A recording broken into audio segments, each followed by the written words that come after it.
Look at her, Luca said in Italian. A fat payroll. Nobody in borrowed silk. Grateful for any man who closes the bedroom door. Plus-size Elena stood outside in the shapeless robe she used to hide her body. Humiliation burning behind her eyes. Then her alert flashed. Luca's key had approved $4. 8 million. From finance, while the key lay beside his bed. Her tears cooled as Elena pressed hold. Luca's phone vibrated the instant Elena pressed hold. His head turned toward the open door. But she had already stepped into the dark hall. One hand against the wall. Inside the bedroom. Matteo's whiskey glass stopped halfway to his mouth. Settlement blocked. Luca said in English. Elena heard the scrape of Matteo's chair and moved before either man reached the doorway. Her bare feet made no sound. The oversized cream robe swung around her full hips like armor that had failed her. For years, she had hidden her plus-size body beneath loose blouses. Long cardigans. And coats cut too large. Tonight, no fabric could shield her from Luca's words. Fat payroll. Nobody. Grateful for any man. Humiliation burned behind her eyes. But the alert on her phone was colder than shame. She locked herself inside the guest bathroom and set the phone beside the sink. For one breath, she let the tears fall. They crossed cheeks Matteo had mocked, and a face Luca kissed only when no one could see. In the mirror, the robe made her look as if she were still trying to disappear. Elena loosened the belt and lifted her chin. The woman in the glass was 42. Full-figured, exhausted, and smarter than every man in that bedroom. Her fingers moved across the screen. Luca's authorization had approved $4. 8 million from Finance Terminal 7 at 412 A.M. Yet Luca had been beside her at 412. And the black hardware key required for any transfer above $1 million still lay beside his bed. The contradiction cut through her pain. Elena opened the read-only portal she had built after a vendor breach 2 years earlier. She captured the approval. Time. Destination. And sending machine. Then sealed one copy in the company archive and another in her private compliance vault. A fist struck the door. Elena, Luca said. Open it. Matteo murmured in Italian that the fat clerk was panicking after hearing too much. Elena closed her eyes once. When she opened them, the tears were gone. She had spent half her life making herself unobtrusive. Now invisibility gave her the advantage they had never considered. She had heard the insult, seen the key, and frozen the money before either man knew she understood. She unlocked the door. Luca stood shirtless in the hall, phone in one hand, danger gathering behind his eyes. Matteo waited behind him with his drink. Elena did not fold her arms over her body or tug the robe closed. She held up the red hold banner. I stopped an unauthorized settlement. Luca's gaze moved from her face to the screen. It used my name. It used your credential. That is not the same thing. Matteo laughed. One night in the boss's bed, and the payroll cow thinks she runs the family. The insult landed where he intended. Elena felt it and refused to carry it for him. No one in the hall smiled. Then the family should have no difficulty proving me wrong. Luca ordered her to release the payment. Elena stayed still. The real payroll is $312,000. This batch is 4.08 million. And most of it is going to a vendor that has never paid one Bellandi worker. Luca stepped closer, then stopped before crowding her. Someone moved 4 million through my key while I was upstairs. Elena pointed toward the bedroom. Your real key is on the table. Either you approved the transfer from 2 places at once, or someone built a second way into your authority. Matteo answered too quickly. Emergency recovery access. Elena turned to him. Recovery access leaves a creator, a time, and a second confirmation. I received no notice. The path was hidden from compliance. Matteo reached for her phone. Elena pulled it back. Touch it, and you contaminate preserved evidence. Luca's voice stopped him. Do not touch her device. For the first time, Matteo looked uncertain. Luca retrieved the hardware key and closed his fist around it. Who can create recovery access? Matteo named himself. Don Vittorio. And Elena. Elena opened her sealed export without surrendering the phone. My administrator rights were removed 11 months ago. The record will show that. The intercom chimed. Finance reported a critical payroll lock and announced Elena's access would end at 430. The request had come from Luca's executive account. The clock read 427. If her authority vanished.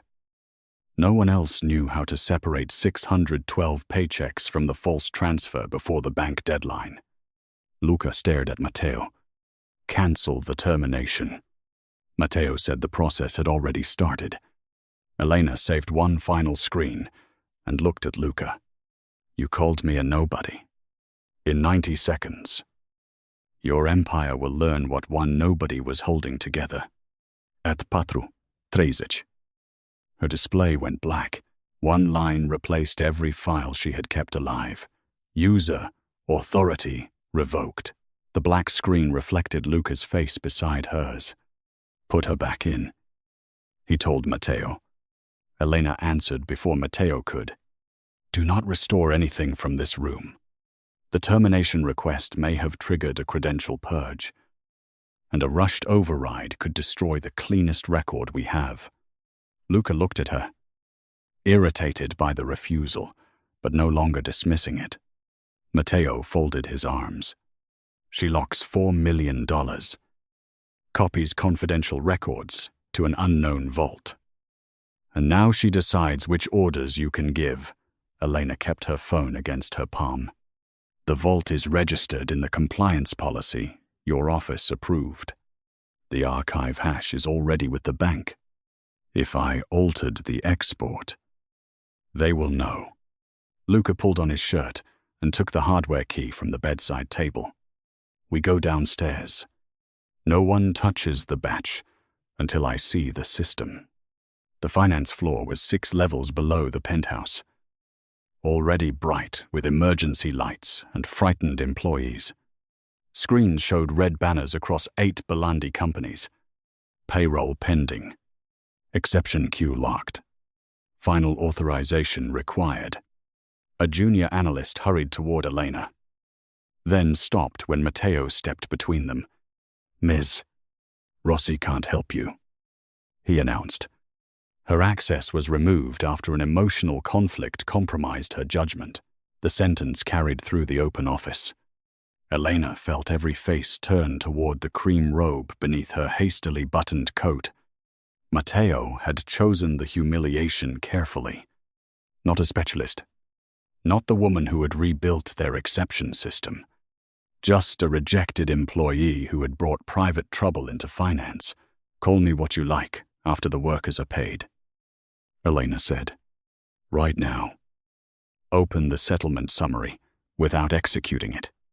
The junior analyst looked to Luca. After a pause, Luca nodded. The screen filled with hundreds of names, deductions, tax lines, and routing codes. Matteo pointed to the total. This is what she froze. No, Elena said. She moved close enough to read without touching the keyboard. The legitimate payroll is nested inside a vendor settlement. 612 wage records are attached to one false destination. Release the batch as built, and the workers' money follows the $4 million. Deletate. and their time records lose the approved cycle. The analyst swallowed. Can we rebuild? Not before 6, without the exception map. Where is it? Luca asked. Elena looked at the disabled account icon. Behind the access you just removed. Matteo gave a short, humorless laugh. Convenient. He opened a folder and projected an approval memo bearing Elena's name. It stated that the vendor settlement was a temporary payroll bridge authorized at 358A. There, he said. She created the structure, then panicked and froze it. Luca read the memo once. His face closed. Elena did not defend herself. She asked the analyst to display the document properties. Created 431A.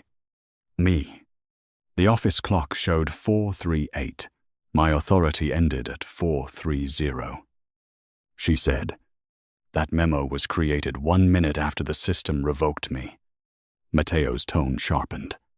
A delayed server stamp proves nothing. Then preserve it. Do not argue with it.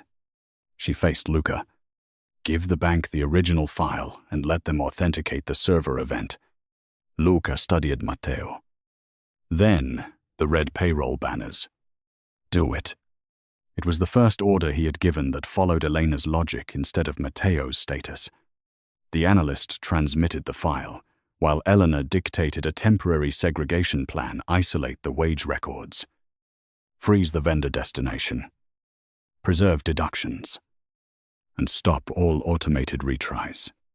Each instruction exposed another task she had handled without title or backup. The analysts knew the buttons, but they waited for her to name the order. Luca noticed. He also noticed that Matteo interrupted twice and was wrong both times. At patru patruzec shishase. The union representative called. 3 warehouse crews had received alerts that their direct deposits were delayed. If confirmation did not arrive by 5:30, the morning shift would not load a single Bellandi truck. Luca turned to Elena. Can you get them paid? I can build a clean emergency file if the bank grants limited recovery access and someone restores my exception map without reopening the fraudulent credential. How long? 70 minutes.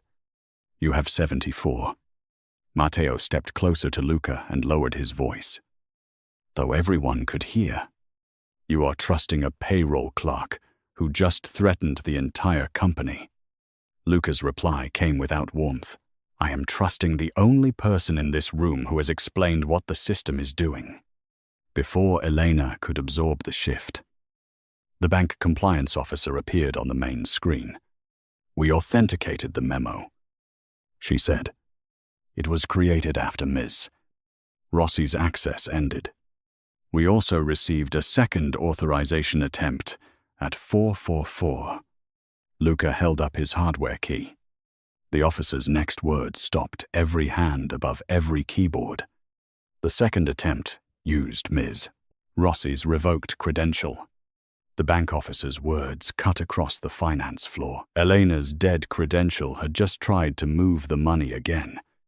Luca lifted the black hardware key in his fist and stared at Matteo.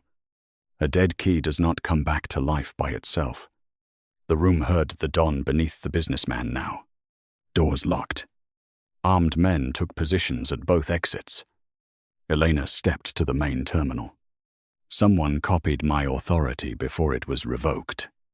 The copy is still moving through the system. Matteo smiled without humor. Or she made it herself. Elena did not answer him. Her fingers swept over the keyboard. Faster than the frightened analyst beside her could follow. One screen became 4. Red warnings gave way to a map of names, times, and stolen access. Then let the machine tell us who created it. Matteo moved behind her. Step away from that terminal. Elena kept typing. Lines of false approvals flashed across the wall. 511 workers appeared in green, 101 remained trapped in red. Matteo reached for her elbow. Luca drew his pistol so quickly the metal seemed to appear from the dark. He did not point it at Elena. He leveled it at the floor between Matteo's shoes. "Take your hand off her," he said, "or lose it." Matteo released her. Elena did not turn around. "Put the gun away." "Luca, I need him frightened enough to make mistakes. Not dead before he makes them." The room waited, Luca's eyes fixed on the calm curve of her cheek. Then he lowered the weapon. He obeyed her, and that obedience unsettled Matteo more than the gun. Elena opened the buried payroll map. The room lit with everything Matteo had hidden. Wage records had been folded into a false vendor payment, then covered by an old copy of Elena's signature. She stripped away the false layer with a few precise commands. Names rolled across the screens. Warehouse workers, drivers, mothers with health deductions, men whose overtime kept Bellandi trucks moving after midnight. Luca stood behind Elena, watching his empire answer to her hands. The loose robe and oversized coat could not make her small now. Every analyst waited for her next word. His suspicion changed first into attention, then into something harder and more dangerous. He had known her body in darkness. He had never understood the mind directing 600 lives before dawn. Matteo saw the change in Luca's face. Sweat gathered at his hairline. She is making herself look necessary. Elena pulled up a hidden folder labeled Transition Cleanup. "I did not make myself necessary. You made everyone else ignorant."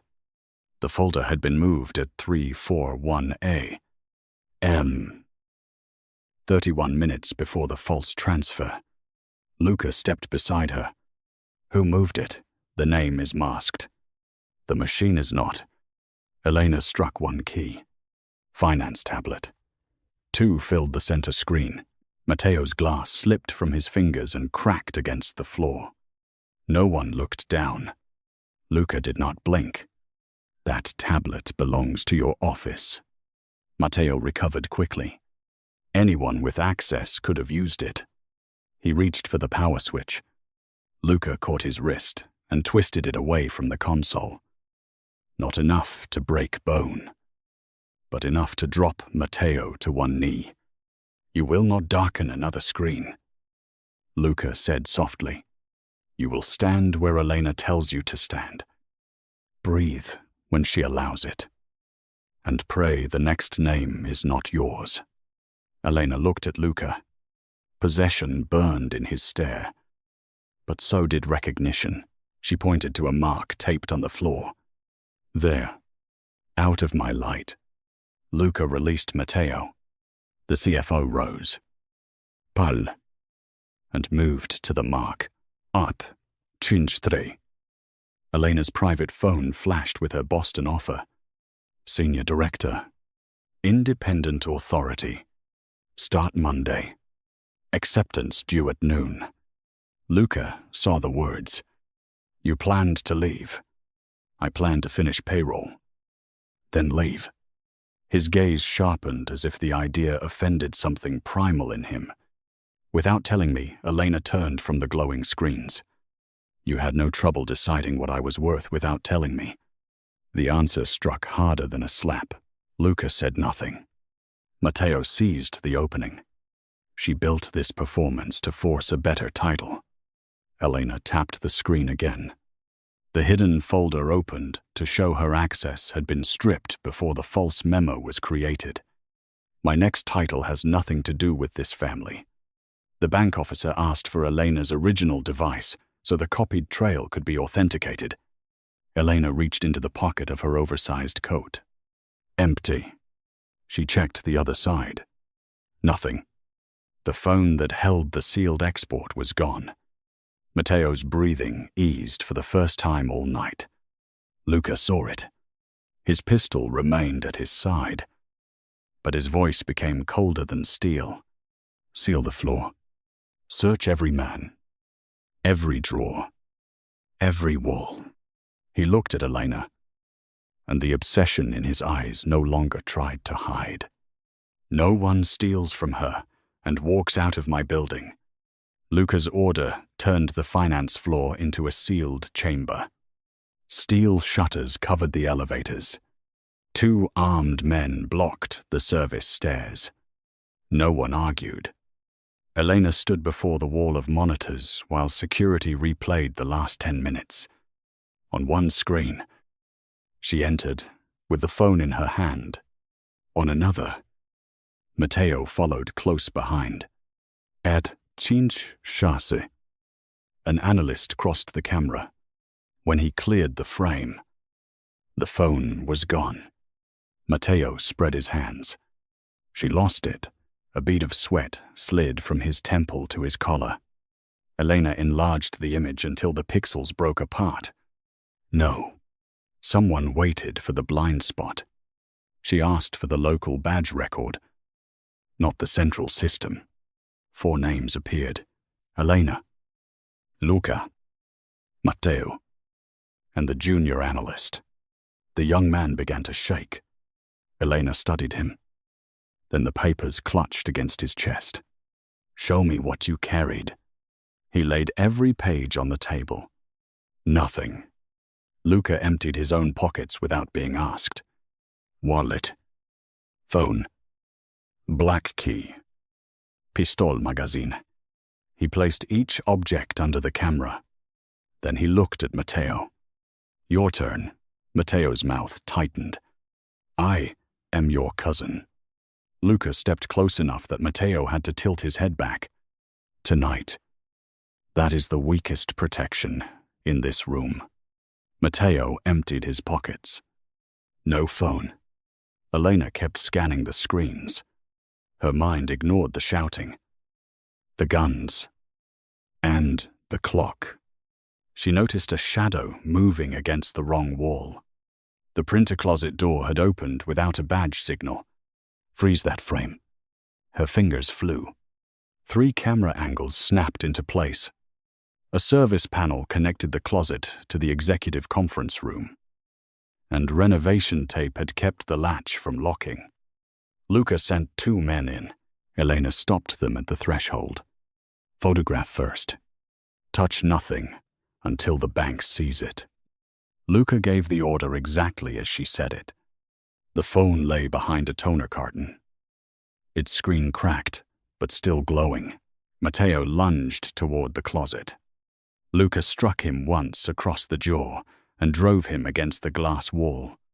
The impact was hard, clean, and over before anyone breathed. "You move toward her evidence again," Luca said, "and your family name will not save you." Blood did not spill, but Matteo's lower lip trembled. Elena stepped between the men without touching either. "Let him stand. I want every camera to show he was alive, conscious, and free to answer when the proof opened." Luca released him at once. Matteo straightened his shirt with shaking hands. His face had lost its practiced calm. The bank officer opened a secure link to the damaged phone. Elena entered her compliance phrase. The screens around the room flared white, then filled with the hidden trail. One name appeared at the center: Bellandi, CFO. Under it sat a time: 2:17 a.m. and the number of finance tablet 2. Matteo stared at the display. Sweat darkened the back of his shirt. My account was stolen. Elena enlarged the next line. The access had required his biometric confirmation. Then someone stole your face and your hand at the same time. A nervous laugh escaped him and died quickly. Luca watched Elena move from screen to screen, separating fact from accusation. She did not celebrate. She did not look toward Matteo for fear or toward Luca for approval. She built a wall around the truth and made every person in the room stand outside it. The sight affected Luca more than the evidence. His gaze traveled over the shapeless coat that had once helped him overlook her and settled on her hands. They were not delicate. They were steady. He holstered the pistol but kept himself between her and Matteo. "Tell me what the trail proves." Elena answered. "His account created the second key. It does not yet prove he personally touched the machine." Matteo seized the narrow opening. "Finally." "She admits it proves nothing." Elena turned one screen toward him. "It proves enough to ask for the camera at 217. The tablet location. And the hand that approved the copy.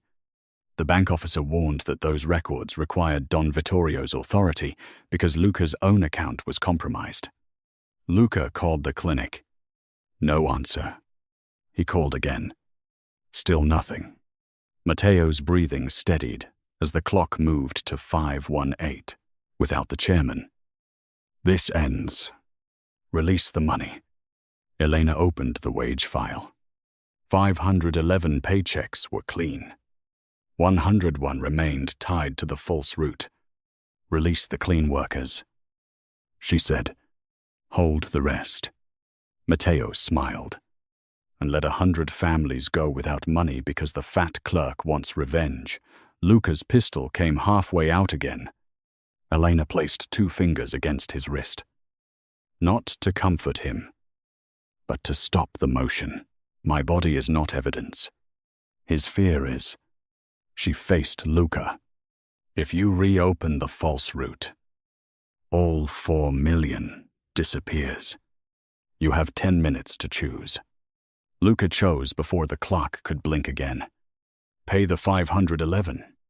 Hold the contaminated 101. The bank officer released the clean file. Matteo stared at him with naked disbelief. "You would delay 100 families because she frightened you." Luca's answer carried no boardroom polish now. Someone buried 4 million inside their wages. "I will cut off my own hand before I let that money leave under my name." He turned to Elena. "Save the rest." It was not a request. It was faith spoken in the language of command. Elena sat at the central keyboard. The analysts moved aside. Red names filled the wall. She rolled her shoulders once, pushed back the sleeves of her oversized coat, and began. Her fingers flew. A warehouse clock appeared on one screen. Union rates on another. Overtime records on a third. She tore the false vendor layer away and rebuilt each wage from the workers' real hours. The room flashed between red and green as records returned to life. 12, 37, 64. Luca stood behind her, silent and armed, watching a woman Matteo had called fat and useless bend an entire financial system to her will. Fascination hardened into something close to hunger. But he did not touch her. Her coat slipped from one shoulder as she leaned across the console. Elena did not stop to hide the softness she had spent years disguising. The room had no attention left for her size except as proof of how badly they had misread her. Matteo saw it too. The woman he had reduced to a cruel joke now controlled the only path between his secret and daylight. The 4th repaired record suddenly accused Elena of fraud. Then the 5th. Then every screen stamped her name in red. Matteo pointed with a hand that shook despite his smile. "There. She is doing it now." Elena checked the time marks. "My account is dead. These alerts are being fired by a hidden clock." She ordered the analyst to capture the screens. The warnings began disappearing before his eyes. Un by un. Evidence vanished. Matteo lunged for the power panel. Luca's men blocked him. "Let the system finish," Elena said. "The person who planted the purge expects us to panic and erase the trail ourselves." A countdown appeared. 0217. Matteo's forehead shone. "Shut it down." Elena ignored him. She opened the warehouse records and pulled the workers' real hours around the contaminated payroll. The numbers ran like a current beneath her hands. She did not explain every field. She called names, rates, and shifts. The analysts followed. The red list shrank. Luca's gaze never left her. He had spent years believing force was the purest form of power.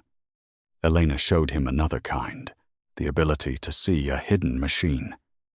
Enter it without fear, and make it confess in light. At 90 seconds, Matteo broke from the guards and charged the console. Luca caught him by the throat and drove him backward against a pillar. The gun stayed holstered, but the threat in Luca's face was worse.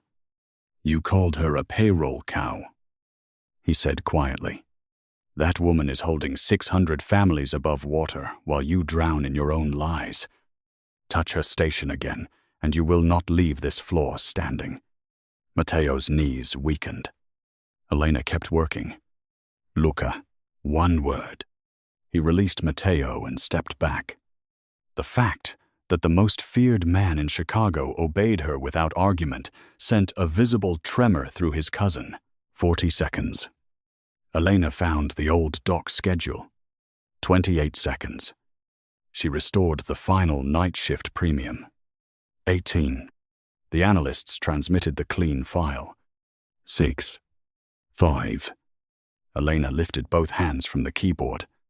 "Do not stop the purge." The hidden clock reached 0. Every false entry vanished. For one terrible second. The screens went black. Then the preserved image returned with a single line. The purge had failed to erase. Cleanup task. Owner, Bellandi CFO. Matteo's face collapsed. Sweat ran along his jaw. He backed toward the glass wall as every screen repeated his account name. It was planted. His voice cracked. Luca moved toward him. But Elena raised a hand. "Not yet. A frightened man talks too much and proves too little. We keep building." The bank confirmed the repaired wage file. All 101 workers would be paid later that morning. Relief moved through the analysts. But Luca did not celebrate. He stared at Elena as though he had discovered the center of gravity in his own empire. Every phone on the floor chimed at once. A message from Luca's executive account filled the screens. "Elena Rossi caused tonight's payroll failure. Security has been ordered to detain her." Armed guards looked at their phones. Then at Luca. Matteo's panic vanished behind a desperate smile. Elena stood from the keyboard. Luca stepped in front of her, drew his pistol, and faced every man in the room. "The first person who lays a hand on Elena answers to me before he answers to God." No guard moved. Luca stood between Elena and the room with his pistol lowered but visible. "The message is false. My account has been taken, until I say otherwise." Elena Rossi's word on the system outranks every executive here. Matteo tried to laugh. "You sound obsessed." Luca looked at Elena, then back at his cousin. "Perhaps I am. Be grateful she still wants proof more than I want punishment." He ordered the elevators chained. Every executive phone sealed, and 2 trusted capos brought upstairs. This was no longer a company incident. The Bellandi family had been breached from inside. Elena stepped around Luca. "Do not make me your possession in front of these people." Every armed man heard it. Luca's expression changed. "You are right." He amended the order. "No one touch Miss Rossi without her consent. Protect the evidence routes she names. She decides where she stands." Elena returned to the screens. Luca had called her body shameful upstairs. Now he was learning that protection without choice was another insult. The bank confirmed the rebuilt wages were secure. 612 workers would be paid, though 101 deposits would arrive late. A union representative appeared on a second screen, ready to stop the warehouses. Matteo rushed to control the story. A disturbed employee caused a delay. Elena opened the preserved images, the red accusations against her, the hidden countdown, and Matteo's account name filled the wall. The workers were paid because we went around the system your office corrupted. The representative asked who rebuilt it. Luca answered before his men. The bank and the finance staff. Elena Rossi. No one else here could have done it. Recognition hit the floor like a command. Analysts who had once called Elena only when numbers failed now looked at her without the old blindness. Matteo looked smaller with each screen. His shirt clung to his back. His hands shook when security announced that Finance Tablet 2 had escaped through the service elevator at 514 and gone dark near the river. Then the device is gone, he said too quickly. Elena asked who opened the elevator. A temporary pass appeared under Don Vittorio's medical office. Luca called the clinic. A nurse, said Don Vittorio, had been sedated after an unexpected medication change. Luca snapped his fingers. 2 capos stepped forward. Bring my father's physician to him. Bring an independent nurse. Lock the clinic wing without frightening the patients. Anyone who touches his chart answers to me. Elena caught his sleeve. No raids. Preserve the chart first, or fear will destroy what we need. Luca looked at her hand, then at her face. The obsession in his eyes was unmistakable. But he gave the safer order exactly as she framed it. Matteo sneered. Now the fat payroll woman commands Bellandi's soldiers. Luca seized him by the collar and lifted him just enough to strip the confidence from his voice. Say one more word about her body, and the last thing you own will be the memory of having a name. Elena watched Matteo's shoes scrape the floor. Put him down. Luca did. Matteo stumbled, sweat shining over his lip. Elena stepped close. You were safer when you thought I was ashamed. Luca called an emergency family council for 730. Don Vittorio would appear if the physician cleared him. The bank, Union, security chief, and clinic doctor would witness the record. Matteo objected that Elena had no rank before the family. Luca faced the room. The fraud was built around her work. She speaks first. No one interrupts. Anyone who tries leaves with my men. Elena met his eyes. You are not giving me a favor. No, I am correcting the fact that I did not hear you until my empire began to fall. Security gave Elena a clean tablet. She built a simple timeline across the screen's false key. Stolen wages. Hidden tablet. Clinic pass. Luca offered his jacket when he saw her shiver. She declined. He placed it on a chair and did not touch her. The independent nurse called. Don Vittorio was stable. The false medication change had been entered through a temporary clinic account linked to the same encrypted number as the fake payroll vendor. Elena added the link, but marked it unverified.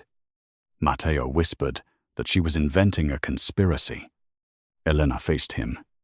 No, I am following the chain you left behind. At Chassepatru. The clinic physician sent a second message. Don Vittorio was awake. He had reviewed the first evidence packet, revoked every finance permission inside his medical network, and issued one immediate command. Matteo Bellandi was not to come within 50 feet of him before the council. Luca read the message aloud. For the first time, Matteo's knees visibly shook. The capos saw it, and no one looked away from the man who had mocked Elena. Don Vittorio's request changed the security posture immediately. Matteo was moved to a glass-walled office with 2 guards outside. His phone sealed in evidence, and his access limited to counsel. He protested that Luca had turned a financial error into a family purge. Luca did not answer. Elena watched the doors close and checked the time 6:11.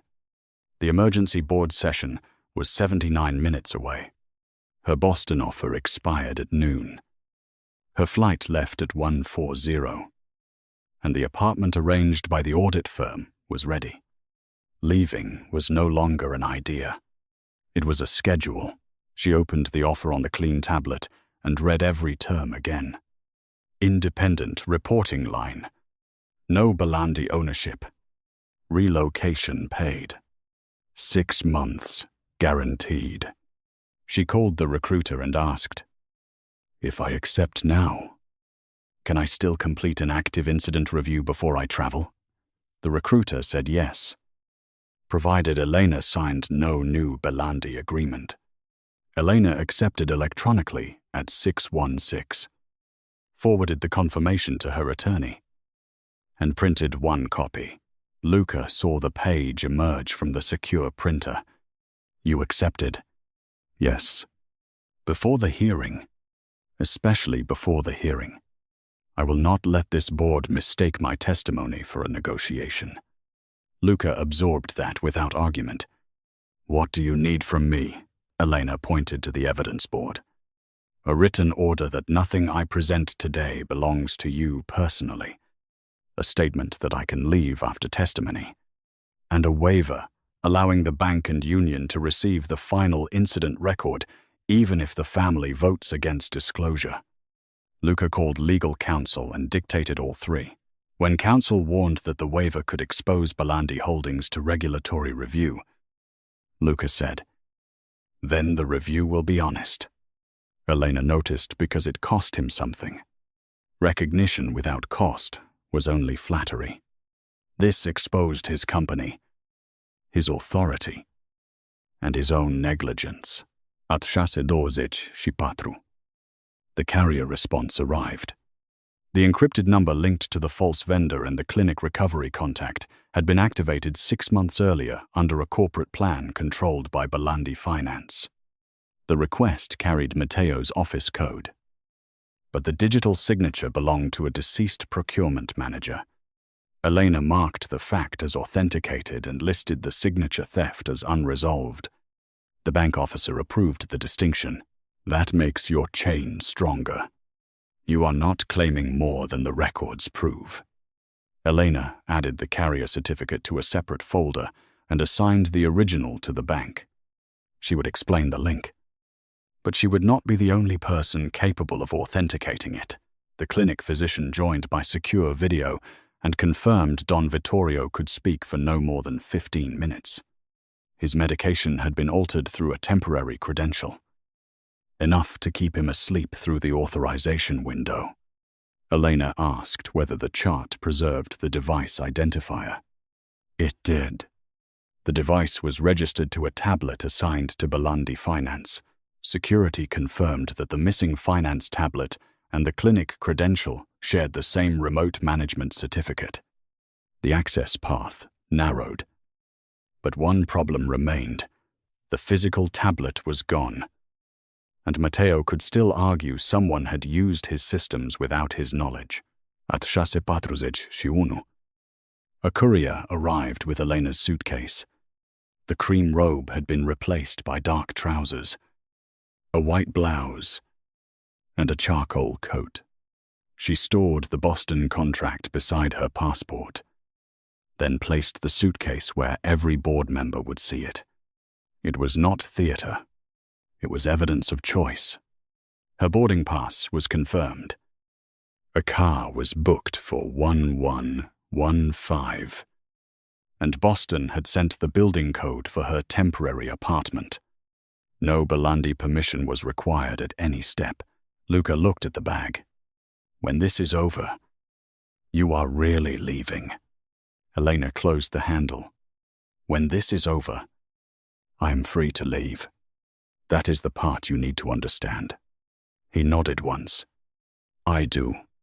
Then he gave her a sealed statement, accepting responsibility for ignoring her warnings, allowing Matteo to control recovery access without independent review, and letting the company treat her labor as invisible because she kept fixing failures before they reached him. Elena read it twice. This does not repair what you said upstairs. I know. It does not earn another chance. I know that too. She placed the statement with the incident file. At shase cinci cinci. Security reported an attempted remote wipe against the bank-certified export.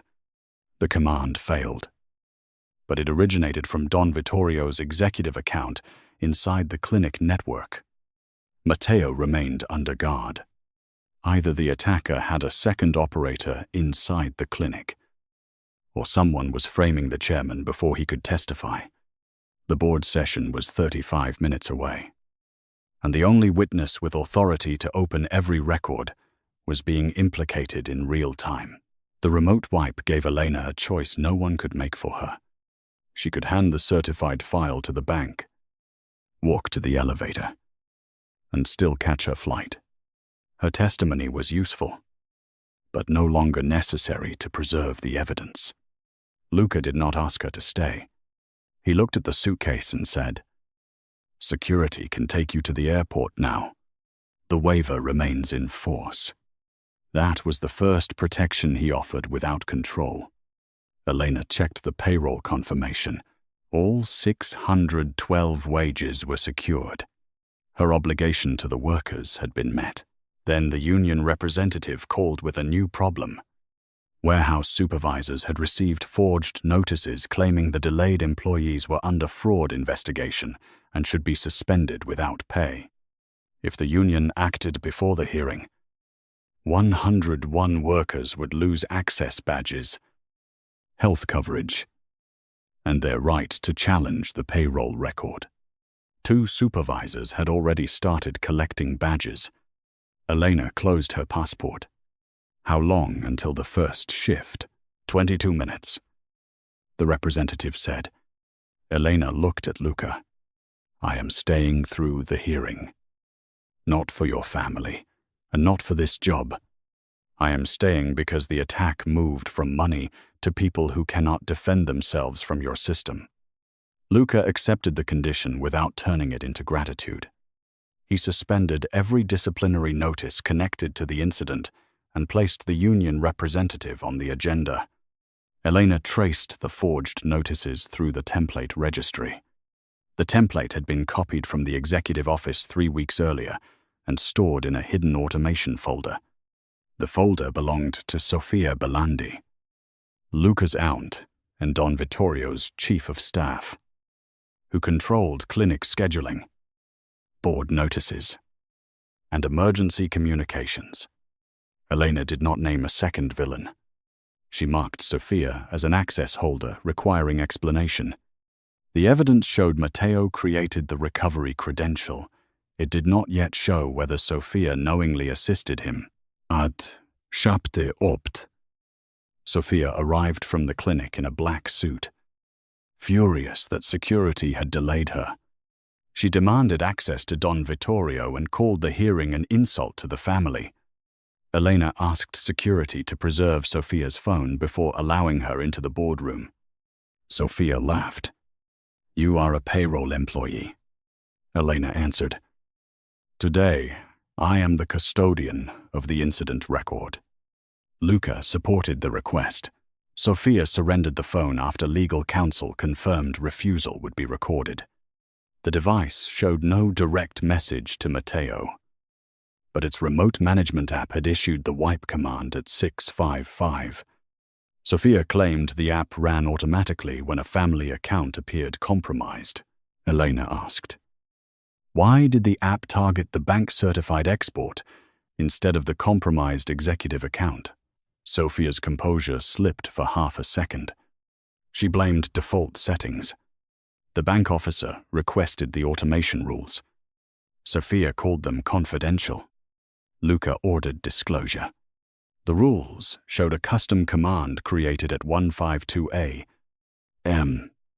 If the payroll ordered export reached external custody, erase it and notify M. Bellandi CFO. The command did not prove Sophia wrote it, but it proved her device had been prepared to protect Matteo's access path and to destroy the main proof once it left family control. Elena added the rule to the chain and kept the language exact. Don Vittorio appeared on screen at 717. Pale. Butte. Alert. Elena summarized only the new facts forged suspension notices. Sophia's wipe command. And the automation rule. He asked Sophia whether she had authorized it. She said no. He asked who else had administrative access to her phone. She named Matteo and the clinic technology contractor. Elena requested the contractor's logs. He had not connected in 9 days. Matteo had connected remotely at 149 a.m. 3 minutes before the command was created. Matteo's counsel demanded exclusion because Elena had directed searches outside payroll. Elena replied that each search followed an authenticated link from the main proof. I did not expand the story. The access path expanded itself. Don Vittorio kept the evidence visible. At 7:26. Board members entered. Elena placed the certified audit trail at the center seat, not in front of Luca. The bank officer received 1 copy. The union representative, another, and security retained the original device. Luca took a chair at the side instead of the head of the table. Matteo was brought in with counsel, still composed, until he saw Elena's suitcase and the Boston contract clipped to her file. He understood she had no job to bargain for and no reason to soften the truth. Don Vittorio called the session to order. Before Elena could begin, Sophia's phone lit inside the evidence pouch with a message from the missing finance tablet. Stop her before she reads the second enrollment. Sophia's phone lit inside the evidence pouch. Stop her before she reads the second enrollment. Elena did not flinch. Photograph it. Mirror the signal. Do not answer. Security obeyed. The message came from the missing finance tablet. But Elena refused to let the drama outrun the facts. She projected the second enrollment across the wall.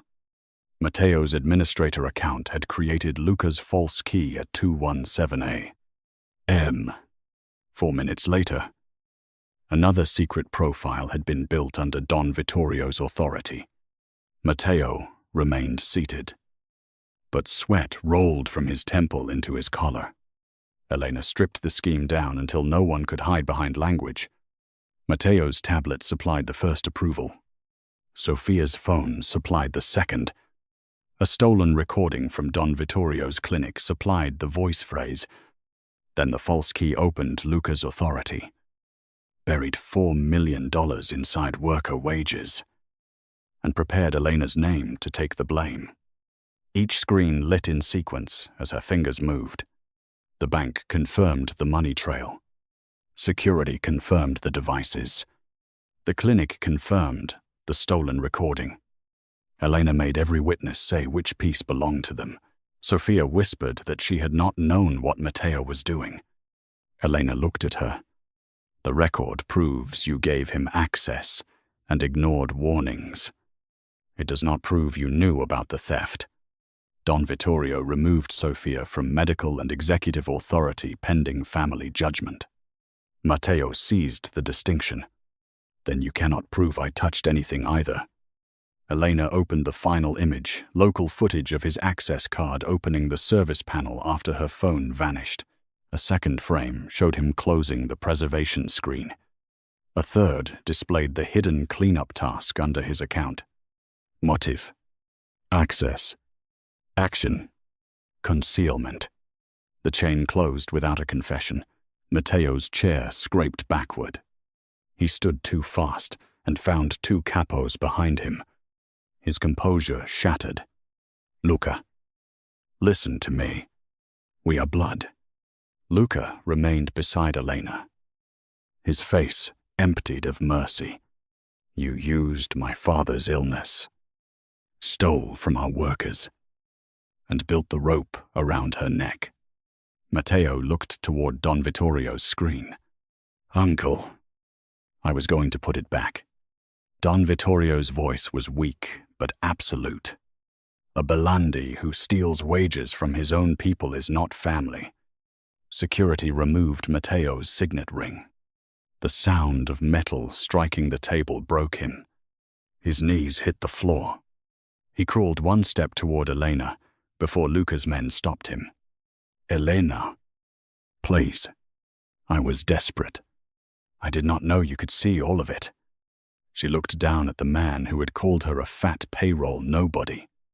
His face shone with sweat and tears. That is not remorse. You regret choosing a victim who understood the cage. Matteo bent until his forehead nearly touched the floor. Tell them to spare me. I will give back everything. Luca's hand settled on his pistol, but he did not draw. Say the word. Elena. The room understood. Elena would not let Matteo turn her justice into another man's violence. He does not die for insulting me, she said. He lives without the power he used to crush people. She faced Don Vittorio. Take his authority. Shares. Hidden accounts. Family protection. And every door opened by the Bellandi name. Recover the workers' money first. Then send him away with nothing he stole. Don Vittorio gave judgment under family law. Matteo's voting rights. Holdings. Offices. Homes. Vehicles. Security detail. And access to every Bellandi business were stripped immediately. His private debt vehicle became repayment for stolen wages and the controls Elena demanded. His name was removed from the family registry. Before sunrise, Luca's men would escort him beyond Chicago.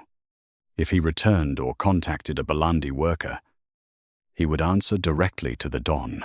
Exile from a world built on name and protection became a living sentence. Matteo sobbed and reached toward Elena's shoes. Luca stepped between them. Do not touch her. Elena moved around Luca so Matteo could see her face. She no longer pulled a charcoal coat across her body.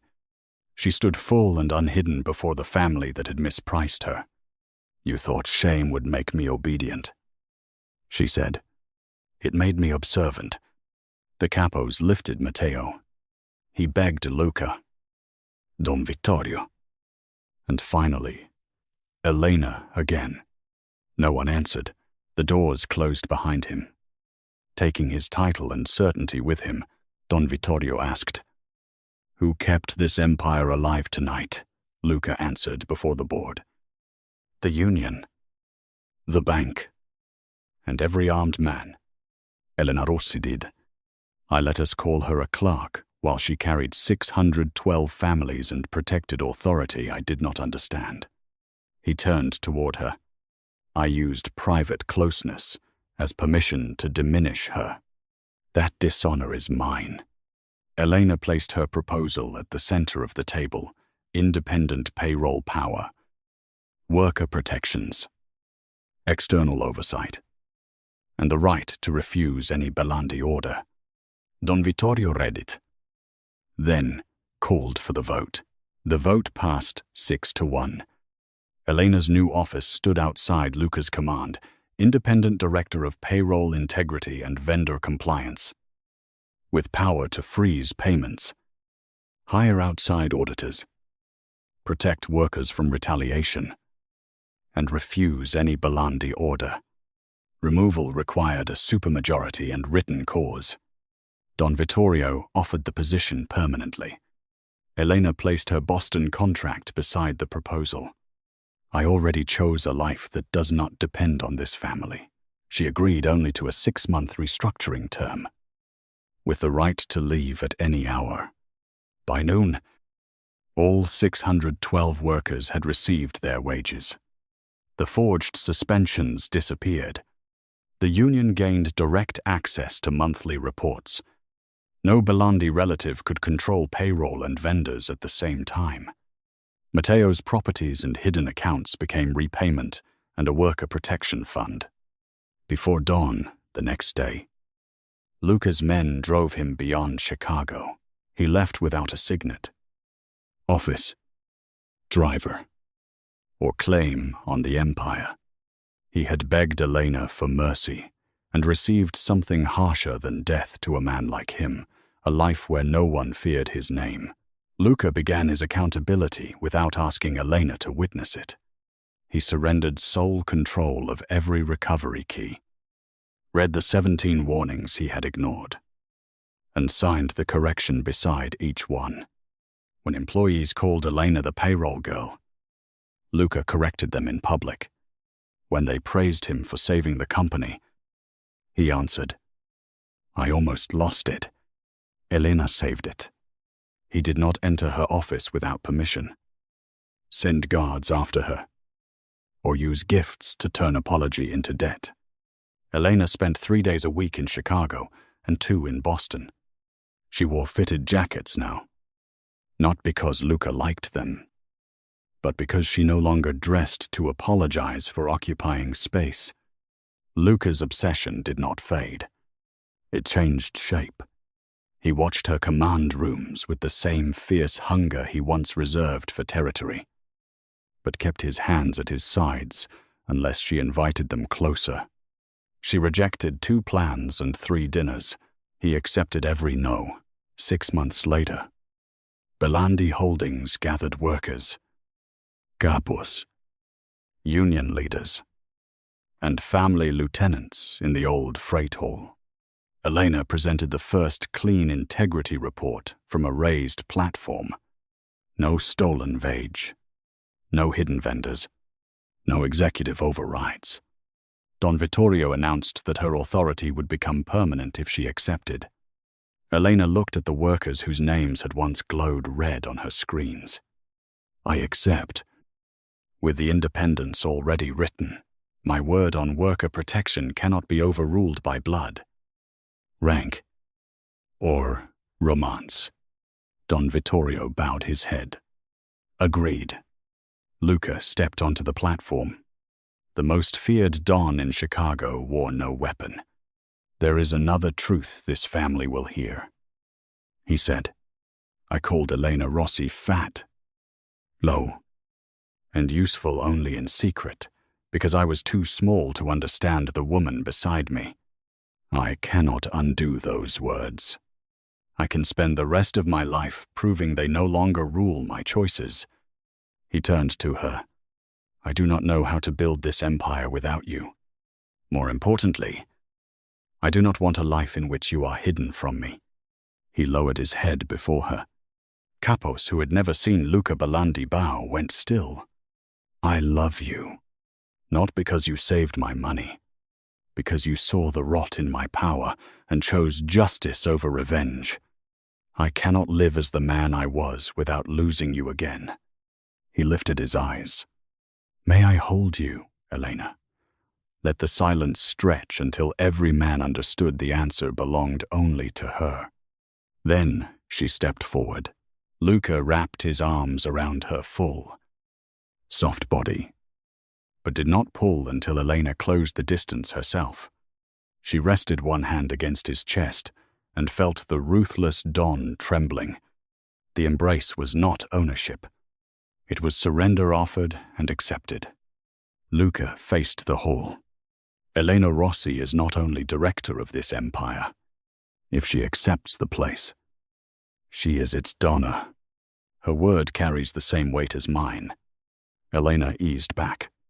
"Donna does not mean I belong to you.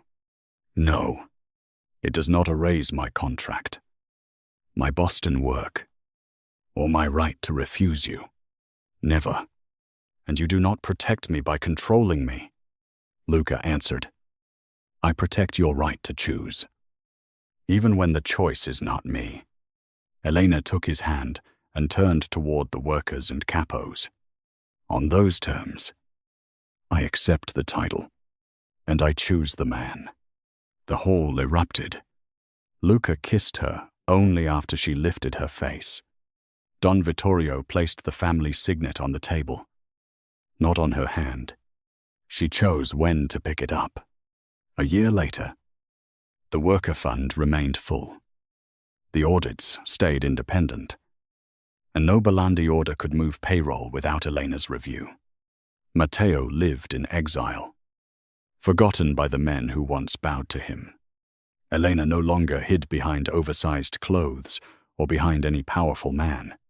She stood beside Luca as Donna, director, and equal, and Chicago knew exactly whose mind had saved the empire.